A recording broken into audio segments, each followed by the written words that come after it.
దాదాపు సండే వస్తే చాలు స్వస్థత సభలని, కూటములు అని రకరకాలుగా వారం జరుగుతున్నాయి, 3 రోజులు జరుగుతున్నాయి, 10 రోజులు కూడా జరుగుతున్నాయి.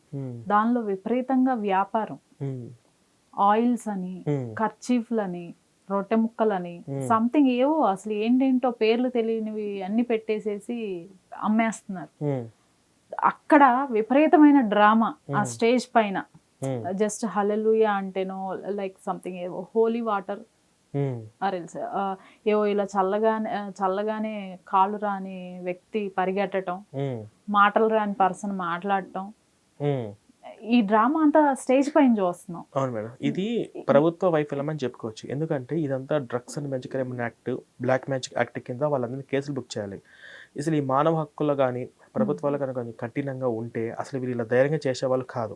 ఇక చట్టాలు వీక్గా ఉన్నాయని మనం ఖచ్చితంగా గమనించాలి. ఎందుకంటే ఇప్పుడు ఆ స్వస్థతలన్నీ ఫేక్ అని, ఆ స్వస్థతలో ఏమి జరగవని, ఇవన్నీ కూడా ప్రభుత్వాలు కానీ ప్రభుత్వాధీనంలో ఉన్నటువంటి అధికారులు కానీ వాళ్ళందరూ చెప్పగలి.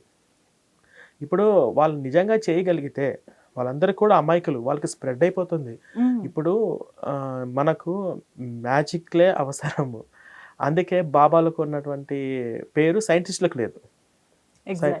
ఇక్కడ వీళ్ళు స్వస్థతలు జరుగుతాయని అనగానే ఎవరికొకరికి ప్రతి ఒక్కరి కుటుంబాలకు ఏ ఒక్క చిన్న చిన్న రోగాలు, ఆర్థిక సమస్యలు ఉండడం సర్వసాధారణం, అందరి కుటుంబాలకు ఖచ్చితంగా ఉంటాయి. వెళ్తే నిజంగా నయం అయిపోతుంది కదా అని చెప్పేసి వీళ్ళు వెళ్తున్నారు. మరి ఒక మాట చెప్తున్నాను మేడం, చర్చికి వచ్చే ఒక వ్యక్తికి ఆరోగ్యం బాగాలేకపోతే ప్రేయర్ వేసి ప్రార్థన చేస్తాడు.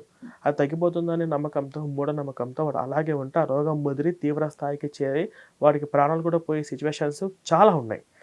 అదే రోగము ఈ పాస్టర్ గారికి, వాళ్ళ భార్యకో, వాడి కొడుకు, వాడి కూతురికో వస్తే ప్రేయర్ రాసి ప్రార్థన చేస్తాడా లేదా వెంటనే హాస్పిటల్కి తీసుకెళ్తాడా? ఇప్పుడు ఆమె బ్లెస్సీ ఎందుకు వెంటనే హాస్పిటల్కి తీసుకెళ్ళిండు? ఫోన్ అతను అమెరికాలో ఉన్నాడు, జాన్ వెస్లీ. ఇలా నాకు బాగాలేదంటే వెంటనే చెకప్ చేయించుకో అన్నాడు. వీడియోగా ఉంది, వెంటనే చెకప్ చేయించుకో అని చెప్పేసి జాన్ వెస్లీ చెప్పాడు. మరి ప్రార్థన చేసుకో, ప్రేరణ వేసుకో అని చెప్పేసి జాన్ వెస్లీ వాళ్ళ భార్యకు ఎందుకు చెప్పలేదు? మరి స్వస్థత సభలు, గర్భం లేని వాళ్ళకి గర్భం తెప్పిస్తాము అన్ని మళ్ళీ వాళ్ళే పెడతారు విజయవాడలో పెద్దగా వేసి చెప్తారు స్వస్థతలు ఇవన్నీ. మరి నీ భార్య విషయానికి వచ్చేసరికి నువ్వెందుకు వెంటనే హాస్పిటల్ తీసుకుపోయి జాయిన్ చేయించావు? నీ భార్యకే వేసి నువ్వు ప్రేరాలు వేసి ప్రార్థన చేసి నువ్వు నయం చేయించవచ్చు కదా. అది ఇవన్నీ కూడా జనాలలో ఉన్నటువంటి ఆశ, భయము, మూఢనమ్మకాలు వాళ్ళ యొక్క ప్రాణాలతో చెలగాటలు ఆడుతుంటారు మేడం. ఖచ్చితంగా ఇవి మేము చెప్పినంత వరకు మేము చెప్తున్నాము. మాది ఎక్కువ మందికి అయితే రీచ్ అవ్వలేదు కదా.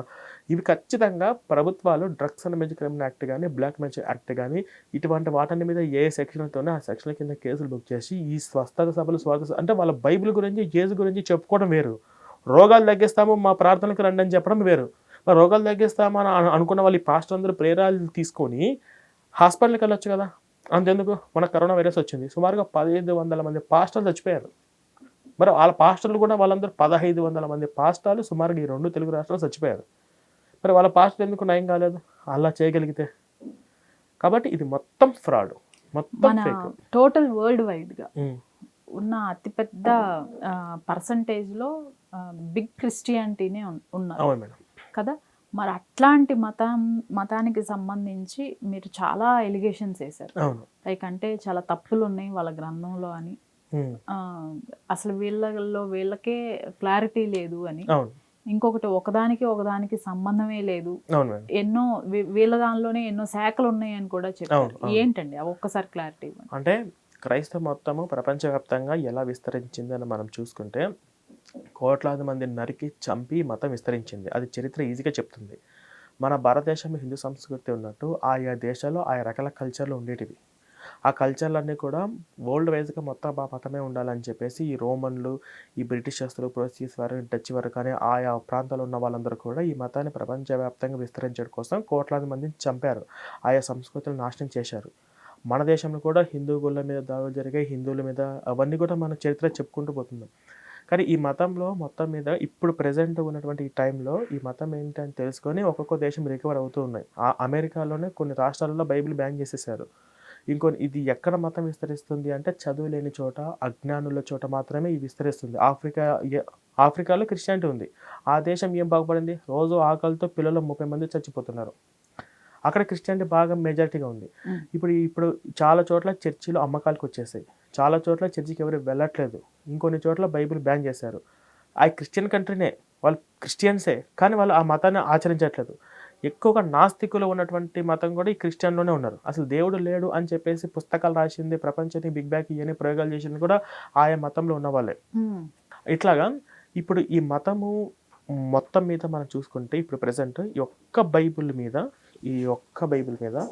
35,000 శాఖలున్నాయి. 35,000 డినామినేషన్లు. అవి ప్రొటెస్టెంట్ అని, ఆర్థోడాక్స్ అని చెప్పేసి, ఫిలిపిన్స్ అని చెప్పి, లూథర్ అని చెప్పేసి, క్యాథలిక్స్ అని చెప్పేసి, ఇలా అన్ని రకాల డినామినేషన్లు ఉన్నాయి. విచిత్రం ఏంటంటే, ఇందులో కామెడీ విషయం ఏంటంటే, ఈ బైబుల్ అనేది ఇద్దరి పాస్టర్లకి ఒకే అభిప్రాయం ఉండదు. ఉదాహరణకి ఈ బైబిల్ బట్టి ఒక పాస్టరు విగ్రహారాధన చేయొచ్చు అని అంటాడు, లేదు విగ్రహారాధన చేయకూడదు అని చెప్పేసి ఇంకొకరు అంటుంటారు. ఒకరేమో ఈ బైబిల్ ఒక వచనం చూపించి హిందూ దేవుల ప్రసాదం తినకూడదు అని ఒక రిఫరెన్స్ చూపించి తినడు, ఇంకొకటేమో ఇంకొక రిఫరెన్స్ చూపించి తినొచ్చు ఏం కాదు అంటాడు. ఒకడేమో ఈ బైబిల్ని చూపించి ఇందులో స్వస్థతలు లాంటివి చేయకూడదు, అదంతా ఫేక్ అని చెప్పి అప్పుడే పౌలు చెప్పారని చెప్పేసి ఒకడు అంటాడు. లేదా స్వస్థతలు చేయొచ్చు, చేసినట్టు బైబిల్ సాక్ష్యాలు ఉన్నాయి, ఇప్పుడు కూడా జరుగుతాయని చెప్పేసి ఇంకొక వచనం చూపించవచ్చు. ఒకడేమో ఈయన యేసుప్రభు దేవుడు కాదు, యేసుప్రభు దేవుడు కాదని చెప్పేసి ఈ యెహోవా సాక్షులను ఒక బ్యాచ్ వాళ్ళు యేసుని దేవుడిగా నమ్మరు. లేదు యేసు దేవుడు అని చెప్పేసి మళ్ళీ ఇంకొక బ్యాచ్ కొన్ని వచనాలు చూపించి ఈ వచనం ప్రకారం యేసు దేవుడు అని చెప్పేసి ఇంకొక బ్యాచ్ అంటారు. ఇంకొక బ్యాచ్ వచ్చేసి ఈ పెంతెకోస్తు అని చెప్పేసి వాళ్ళు ఆచరించే పద్ధతులు వేరే ఉంటాయి. ఇలాగా ఇద్దరి పాస్టర్లకు కానీ ఇద్దరి క్రైస్తవులు కానీ ఈ బైబిల్ మీద ఏకాభిప్రాయం ఉండదు. అసలు ఓవరాల్ క్రిస్టియానిటీలో జీసస్ అనే పర్సన్ ఒక్కడైనా, ఇంకా ఎవరైనా ఉన్నారా? ఇప్పుడు మీరు చెప్పింది యేసు వేరు, యెహోవా వేరు, పరిశుద్ధాత్మ వేరు, మేరీ మాత వేరు. యేసు యెహోవా కాకుండా మళ్ళీ పరిశుద్ధాత్మ వేరా? పరిశుద్ధాత్మ వేరు. అంటే తండ్రి యొక్క, కుమార్ యొక్క, పరిశుద్ధాత్మ యొక్క మీకు బాప్తిసం ఇస్తారని చెప్పేసి చాలా మంది అంటుంటారు. ఈ మూడు వేరు. ఈ మూడు రకాల దేవుళ్ళు. ఇందులో మళ్ళీ మేరీ మాతను మాత్రమే పూజించి ఇంకొక బ్యాచ్ కూడా సపరేట్గా ఉంటుంది. అంటే మేరీ మాత దేవత కాదు బైబిల్ ప్రకారంగా. బైబిల్ ప్రకారంగా అసలు యేసుప్రభు దేవుడు కాదు. ఒకవేళ యేసుప్రభు దేవుడు అన్నా, అట్లీస్ట్ యేసుప్రభుని దేవుడిగా భావించినా అందులో ఫస్ట్ బాధపడేది యేసుప్రభే. అందులో బైబిల్ ఒప్పుకోదు. ఇప్పుడు అసలు బైబిల్ ప్రకారం దేవుడు ఎవరు? యెహోవా మాత్రమే దేవుడు. మొట్టమొదటి ఆజ్ఞ ఉంది, నీ దేవుడని యెహోవా నేను తప్ప వేరొక దేవుడు ఉండకూడదు అని మొట్టమొదటి ఆజ్ఞ ఉంది. ఇందులో బైబిల్లో మొత్తము దాదాపు 1000 పేజీల గల పుస్తకంలో 760 పేజీలు పాత నిబంధన గ్రంథం ఉంటుంది. కొత్త నిబంధన గ్రంథంలో 200 నుంచి 250 పేజీలు మాత్రమే యేసుక్రీస్తు గురించి ప్రస్తావన ఉంటుంది. అందులో కూడా 20 సంవత్సరాలు మిస్సింగ్ ఉన్న, చెప్పిన వచనాలు కూడా కాంట్రాడిక్షన్ ఉండదు. కానీ మొత్తం మీద బైబిల్లో 770 పేజీలు కలిగిన ఈ యెహోవా దేవుడి గురించి ఉంటుంది. కానీ యెహోవా అనేవారు ఒకరు ఉన్నారా, యెహోవా దేవుడు అన్న విషయం కూడా చాలా మందికి తెలియదు. ఈ రోజులో వాళ్ళని అంత ఈజీగా యేసు అనే భక్తిలోకి బాగా ముంచేశారు. నేను విలేజ్కి వెళ్తే చాలా మంది కూడా అసలు మీరు ఎందుకు మతం మారారని చెప్పి అడిగితే వాళ్ళు ఏమంటారంటే, లేదు నాకు మోకాళ్ళ నొప్పులు తగ్గిపోయినాయి, కాళ్ళ నొప్పులు తగ్గిపోయినాయి, పాస్టర్ వచ్చి ప్రార్థన చేయడం వల్ల, పాస్టర్ వచ్చి మా కుటుంబ సభ్యులు సార్ పోయినని చెప్పిన వాళ్ళే. కానీ బైబిల్ చదివి నాకు బైబిల్లో మంచి విషయాలు నచ్చాయి అని చెప్పి వెళ్ళిన వాళ్ళు ఒక్కరు కూడా లేరు. పోనీ మీకు యెహోవా ఎవరు ఉన్నారా దేవుడు అంటే యెహోవా గురించి కూడా తెలియని వాళ్ళు చాలా మంది ఉన్నారు. ఇట్లాగన్నమాట. సో ఇదంతా కూడా ఇది ఒక పెద్ద కన్ఫ్యూజన్ బుక్. అసలు జనరల్గా అండి మేడం, ఇప్పుడు నాట్ ఓన్లీ మన 2 తెలుగు స్టేట్స్, ఏ కంట్రీలోకి వెళ్ళినా ఓ చర్చ్లోకి వెళ్తే మనకు కనిపించేది జీసస్ క్రిస్ట్ క్రాస్ సింబల్, అది దానిపైన ఆయన వేలాడుతున్నట్లు, కొన్ని మీరు చెప్పినట్లు ఈ మేరీ మాత విగ్రహాలు ఇట్లాంటివి కనిపిస్తాయి. అసలు ఈ యెహోవా దేవుడు ఎక్కడ కనిపించలేదు. యెహోవాకు రూపం లేదు. ఆయన ఒక రూపం లేదు, ఒక ఆత్మరూపంగానే ఉంటాడు. యేసు అనేవారు వచ్చినట్టు, ఆయన ఇలా ఉన్నట్టు అని చెప్పేసి కొన్ని బైబిల్లో ఉన్నటువంటి లేఖనాల ద్వారా ఆయన రూపం ఇలా ఉంటుందని చెప్పేసి చిత్రీకరించిన వాళ్ళు మాత్రమే. మేరీ మాత కూడా ఇలా ఉండొచ్చు అని చెప్పేసి మామూలుగా ఊహాగానంగా రాసిన వాళ్ళు మాత్రమే.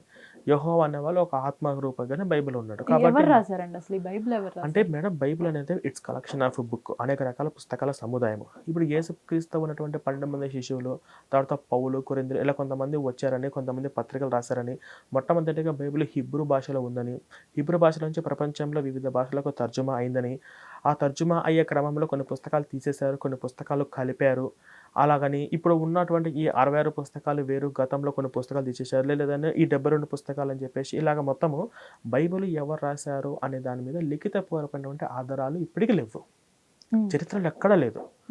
కేవలము అనేక రకాల పుస్తకాలను కలిపారు, ఇది యేసుతో ఉన్నటువంటి 12 మంది శిష్యులలో అందులో ఒక అతను చనిపోతాడు గురేసుకొని. తర్వాత పౌలు ఇంకొంతమంది వచ్చి రాశారని ఇలా అంటుకుంటూ ఉంటారు. అంతే. ఎవరు రాశారనేది క్లారిటీగా ఆధారాలైతే ఎక్కడ కూడా చరిత్రలో లేదు. ఓకే. మనము వాళ్ళు ఇప్పుడు అవన్నీ కూడా యేసు వాళ్ళ శిష్యులు మత్తయి, మార్కు, లూకా, యోహాను ఈ సువార్తలు ఏవైతే ఉన్నాయో వాళ్ళు యేసుతో ఉన్నప్పుడు వాళ్ళు ఏమేమి చూశారనేది వాళ్ళు చెప్పి రాసినట్టే గానీ, అదే మనం ఫాలో అవుతున్నాం. కానీ చరిత్రలో ఇతను రాసాడని చెప్పేసి పేరైతే ఎక్కడ లేదు.